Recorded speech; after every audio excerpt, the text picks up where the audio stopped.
My name is Josh Hester, and today we're going to learn 3 lessons from the book of Revelation, chapter 14, verse 8.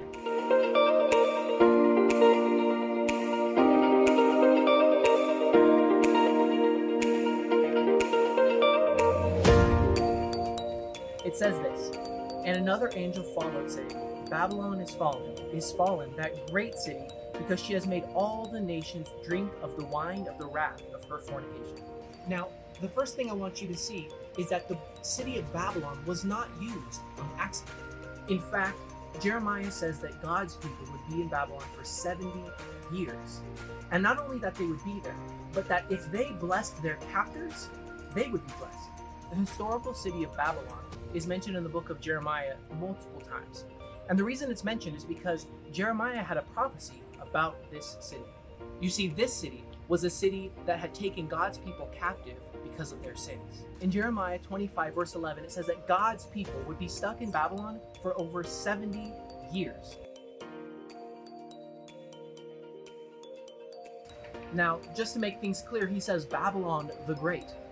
It says the Great because this city had full control of any people or nation that it touched. And in the same way, sin controls our lives if we don't have Jesus. Sin controls every aspect of our lives if we don't have Jesus. And in fact, we have to feed our sin to find blessing in this world. But God has called us to a higher call. Now, what this tells me is that this Babylon city, this power that controls God's people, did it by fornication, did it by tempting them to take a fornication. And whatever that means, that's the message for us today. Now, when you think of fornication, you think of sexual immorality. And that's exactly the imagery that John was trying to share. You see, God's people had, instead of being the faithful wife that he called them to be, God's people had turned to other nations and to other gods to find joy, to find fulfillment. John is saying that God had saved them from this fornication. The reason that God used this imagery was because throughout the whole Bible, his people are called his bride.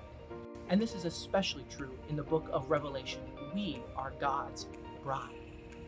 So when it says that this power confused God's people or took God's people or turned God's people by fornication, it's using the imagery of a wife who has left her husband and gone off to another. So what that means for you and me is that Satan, this world power, the devil, and sin have controlled us by fornication, by going to other gods, by leaving God himself and looking for power in another place, looking for holiness in another place, looking for satisfaction in another place.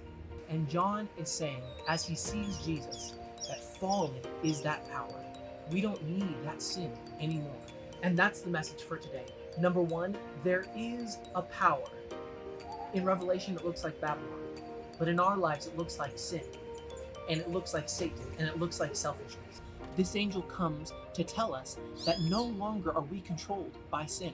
No longer does the world power, literally, or Satan himself, or the sin within us have to have control. The gospel has freed us from Satan's dominion. The gospel has freed us from the need to turn to sin, and instead God fills us with his power and gives us wholeness. So may you remember 3 things today.